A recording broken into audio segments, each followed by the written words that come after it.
대한민국 근현대사를 성경적 세계관으로 알리고 전하는 대한역사문화원의 한국 근현대사 바로 알기 특강입니다. 우리가 지난 시간에 역사를 배우는 관점, 그리고 역사를 배우는 목적에 대해서 공부하면서 흑암의 땅 조선에 드리워졌던 조선 백성의 짊어진 멍에에 대해서 공부를 했었습니다. 조선 백성이 짊어진 종의 멍에는 왕정 제도를 비롯해서 신분 제도, 우상 숭배, 음란과 여성 천대, 또 질병과 가난, 부지와 문맹 등 여러 가지 조건들이 조선 백성들을 힘겹게 만들고 그들의 자유를 앗아가고 있었죠. 그래서 우리가 지난 시간 왕정 제도가 얼마나 조선의 백성들을 피폐하게 만들었는지 고종이라는 왕을 통해서 그 시대에 조선 백성에게 짊어졌던 멍에들에 대해서 나누어 보았습니다. 오늘은 그 나머지 신분제도, 우상숭배, 또 음란과 여성천대, 또 질병과 가난 이런 것들이 어떻게 조선의 백성들을 힘들게 했었는지 우리가 그것들을 살펴보도록 하겠습니다. 조선의 백성들이 짊어진 종의 멍에 중에 하나가 바로 무엇이었냐? 신분제도였죠. 자유와 평등한 기회가 없었던 나라 조선이었습니다.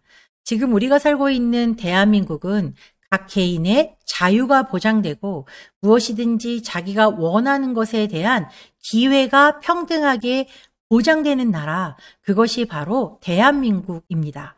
그러나 조선은 그렇지 못했죠. 바로 신분제도 때문이었어요.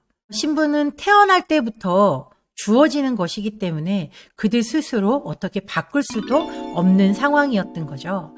조선의 신분 구조를 한번 살펴보도록 하겠습니다. 40%가 되는 천민, 평민이라고 불리우는 상민이 40%, 그리고 그 위에 중인, 또 양반, 왕으로 이렇게 구성이 되어 있었죠.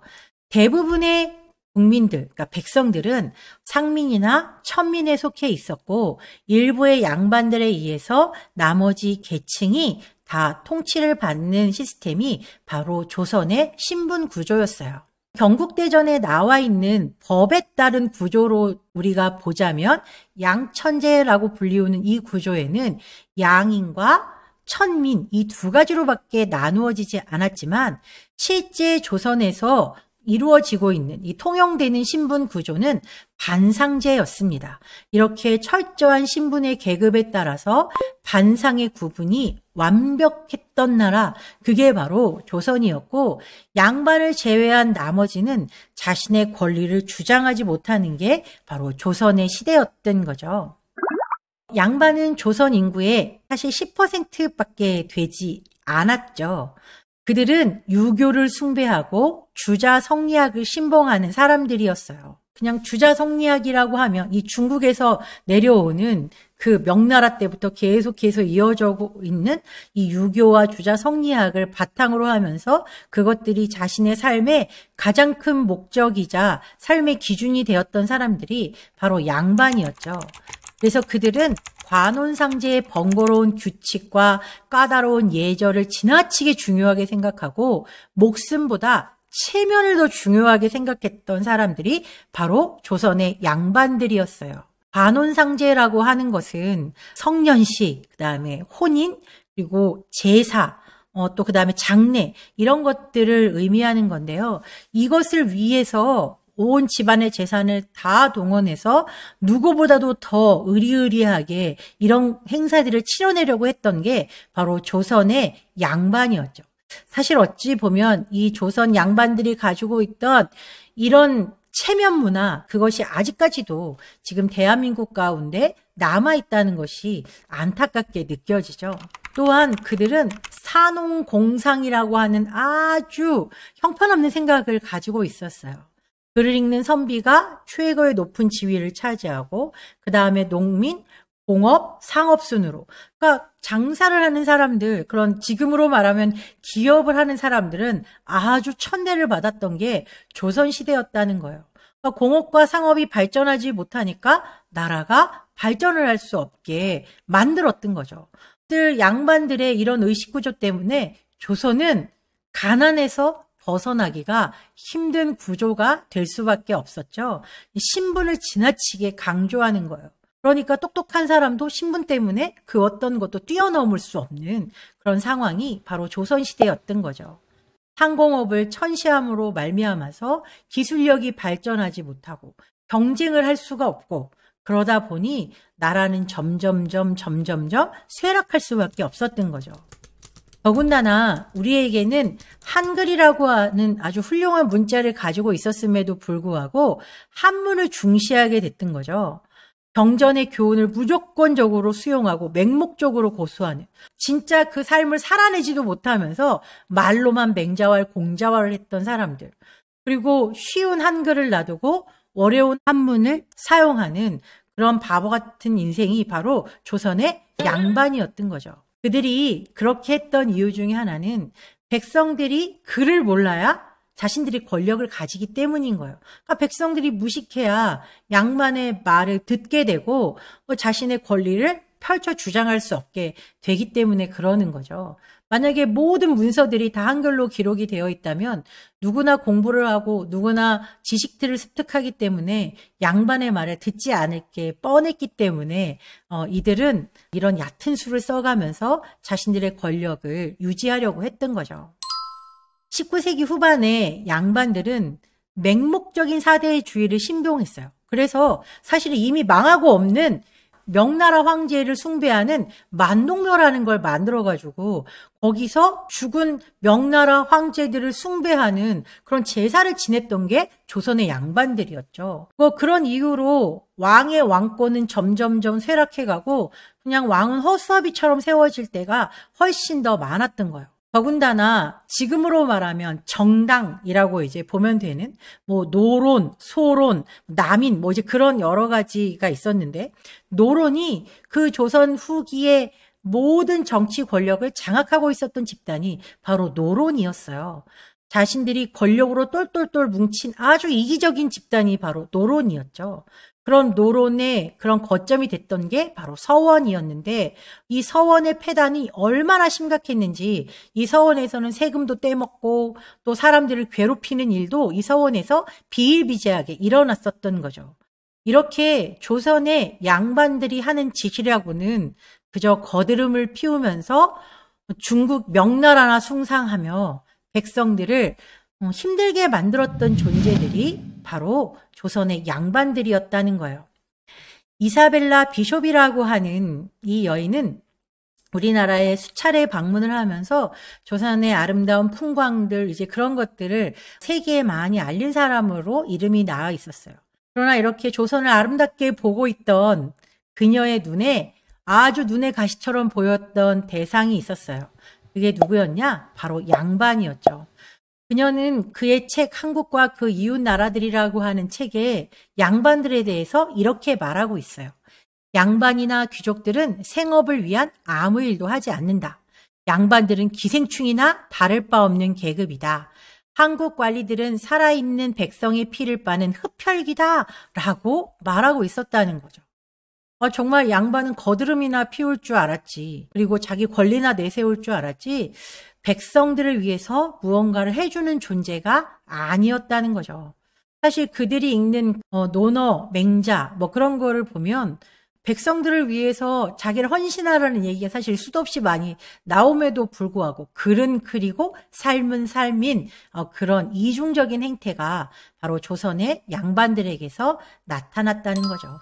그 양반들을 떠받치고 있던 한 계층 중에 하나가 바로 중인들이었는데요.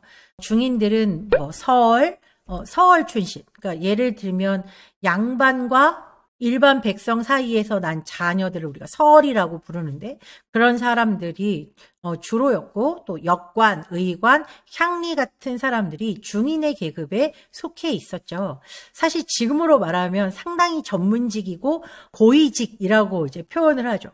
의관, 누구나 지금 의사가 되고 싶어 하죠. 또 역관, 동시통역, 또 향리들이라고 표현하면 경찰 공무원, 검찰 공무원, 그러니까 그런 데 해당되는 사람들이 바로 이 향리들이었죠. 그러나 이들은 양반이 되지 못하는 비운으로 철저하게 무시를 당하고 그 어떤 것도 자기의 힘으로 떨쳐나가기가 힘들었던 대상들이 바로 중인들이었죠. 또 하나 조선의 계급 중에 하나는 40%를 차지하고 있는 일반 평민인 상민들이었어요. 이 단원 김홍도의 그림에 이 평민들의 삶이 아주 잘 묘사가 되어 있죠. 여인네들은 집에서 배를 짜거나 이렇게 살림을 하고 농사를 짓는 일들에 참여했고, 남자들 역시도 일반 백성들은 농사를 짓는 일들이 이제 대부분이었죠. 이게 조선의 일반 평민들의 모습이었죠. 이들에게는 사실은 자유가 존재하지 않았습니다. 천민이 아니었을 뿐이지 사실은 양반 밑에서는 한없이 작아지는 사람들이 바로 이 상민들이었죠. 조선시대에 사람 취급을 받지 못하는 대상들이 있었어요. 바로 천민이었죠. 조선의 거의 절반 가까운 이 천민들은 특별히 백정과 노비 이런 계층을 시작으로 해서 갑파치, 기생, 광대, 승려, 무당 같은 이런 사람들이었는데요. 이들을 일컬어서 칠천반이라고 부르죠. 지금으로 보면 이 백정들은 축산업을 하는 사람들, 노비들이라고 표현하지만 그 당시에는 그랬지만 지금은 전문직, 비서도 요즘엔 전문직이잖아요.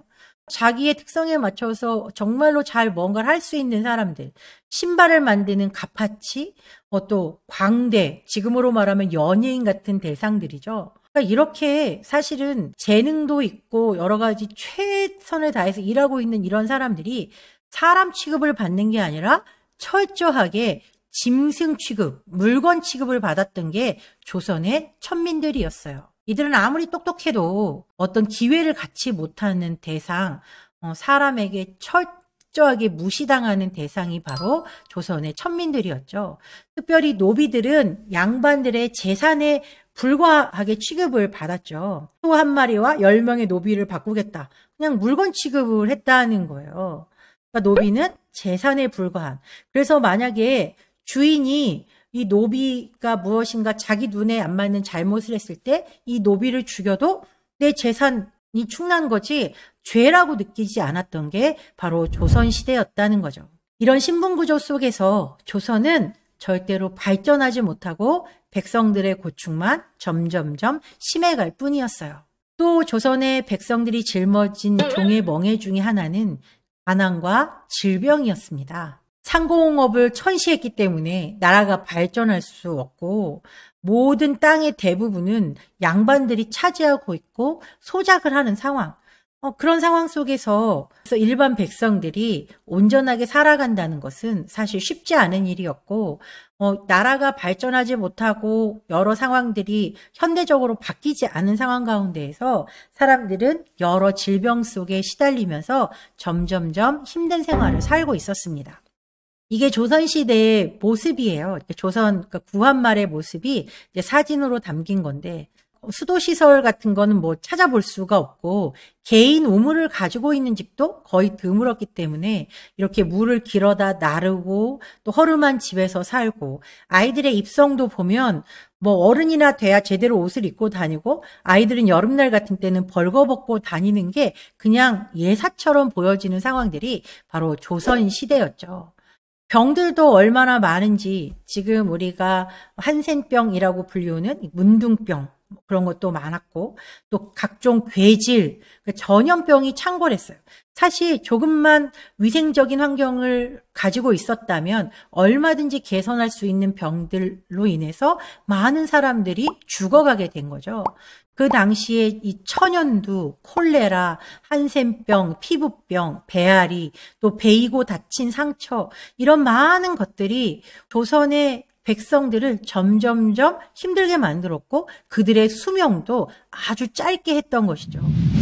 그중에 놀이 문화조차도 조선의 백성들을 힘들게 했던 것이 있었어요. 바로 석전놀이라는 것인데요. 이 석전놀이는 패를 갈라가지고 서로 돌을 던지는 놀이예요. 이름은 놀인데 그 이름에서 보는 것처럼 전쟁, 돌전쟁이라고 보시면 되고, 여기에서는 다친 사람들도 많이 있을 뿐만 아니라 죽는 사람들도 많이 이제 나왔다는 거죠. 그러니까 이 조선이라는 나라의 이 가난과 또 무지와 또 이런 여러 환경들이 사람의 수명을 빼앗아 갈 만큼 정말 형편없는 상황들이 많았다는 거죠. 석전은 패를 갈라 돌팔매로 승부를 겨루는 돌싸움으로 하천변이나 들판에서 주로 성행하는 놀이다. 사실 전쟁이라 붙인 한자를 봐도 돌을 던지고 싸우며 논다는 것은 위험천만한 일이다. 석전을 하다 다치는 경우가 허다했고 죽는 경우까지 있었으니 그야말로 목숨을 걸었다 해도 과언이 아니었다. 게다가 치열하게 석전을 치른 이후 승패가 갈리면 죽거나 다쳐도 그 책임을 묻지 않았다 하니 요즘 세상에는 있을 수 없는 놀이다.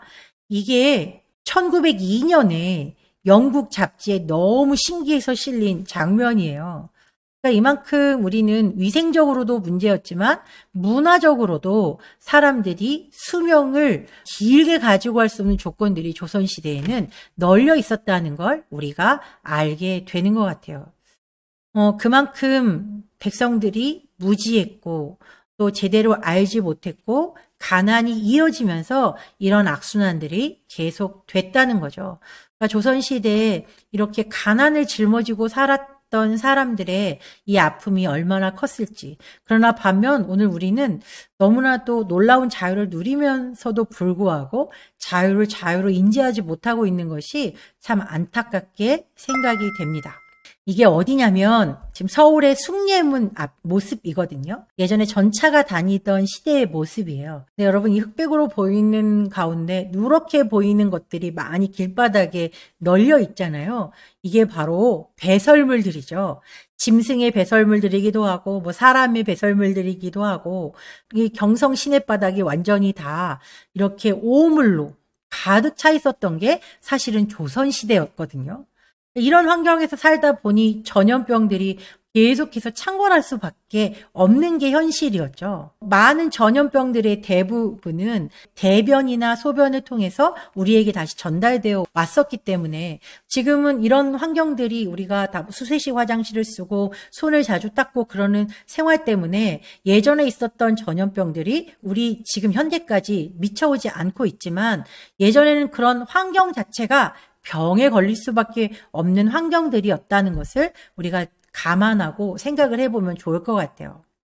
로제타울 선교사가 이 조선의 이런 상황들을 보고 뭐라고 말했냐면 서울은 내가 본 도시 중에 가장 지저분했고 거리는 좁고 불결하고 오물이 널려 있었다고 말하고 있어요. 알렌 선교사님도 사람들이 이런 환경에서 생존을 하고 있다는 것이 놀라울 따름이다. 거리는 비좁고 포장은 되지 않았으며 온갖 짐승의 배설물이 거리를 가득 채워서 숨을 쉬며 지나가기가 무척 힘들었다. 이런 불결한 위생 상태 때문에 서울과 대도시에는 끊임없이 전염병이 돌아 인구의 10%가 콜레라와 페스트로 죽어가는 비참한 일이 일어나기도 했다. 서울 인구의 10%가 죽었다는 건 어마어마한 인구가 이 전염병으로 죽었다는 걸 이야기하고 있는 거예요. 아펜젤로 선교사님 역시도 서울 거리는 불결하고 여기저기 오물이 널려 있었다라고 하나같이 입을 모아서 말하고 있죠. 이게 바로 조선이었어요. 이런 열악한 환경 가운데에서 조선 사람들은 질 좋은 삶은 고사하고 그냥 하루를 살아가는 게 너무너무 힘겹고 고통스러운 나날들을 보내고 있었던 거죠. 아까도 우리가 문화적인 이야기를 했었는데 조선의 이 매장 문화 때문에 사람들은 더 병에 노출될 수밖에 없었어요. 자, 이 매티 노블 선교사님인데 이 선교사님의 기록에 의하면 이런 이야기가 나와 있어요. 공주 인근 숲에서 언뜻 보면 우상같이 보이는 작은 꾸러미들이 주렁주렁 매달린 나무들이 있다. 조사해 보니 아이들의 주검이었다. 공주에선 아이들을 매장하지 않고 나무에 매단다. 숲은 해골천지다. 성인 남자만한 한 나무에 8구의 시신이 매달려 있었다고 한다. 성인의 시신은 썩을 때까지 보관했다가 뼈는 내던져 버리거나 얕은 땅에 파묻는다 라고 말하고 있어요. 이 매티 노블 선교사가 고백한 이 문장을 보면 매장 문화가 그냥 땅속에 묻어서 시신이 썩게 놔두는 것이 아니라 시신을 나무에 주렁주렁 매달아 놨다고 말하고 있잖아요. 겨울이면 그래도 덜했겠지만 여름 같은 때 이 시신들이 부패하면서 거기서 나오는 여러 병균들이 엄청나게 많았을 거라는 거죠. 그러면서 사람들의 수명 자체가 그렇게 길지 못하는 수명으로 될 수밖에 없었다는 거예요. 이렇게 매장 문화 또 그리고 여러 가지 환경들 이런 것들이 전체적으로 조선의 백성들의 건강을 상하게 하는 구조로 흘러가게 됐고 이런 것의 원인 중에 하나는 백성들이 무지했기 때문에 무엇이 그들에게 이롭고 좋은 것인지를 알지 못해서 이런 상황들이 이제 벌어지게 됐다는 거죠.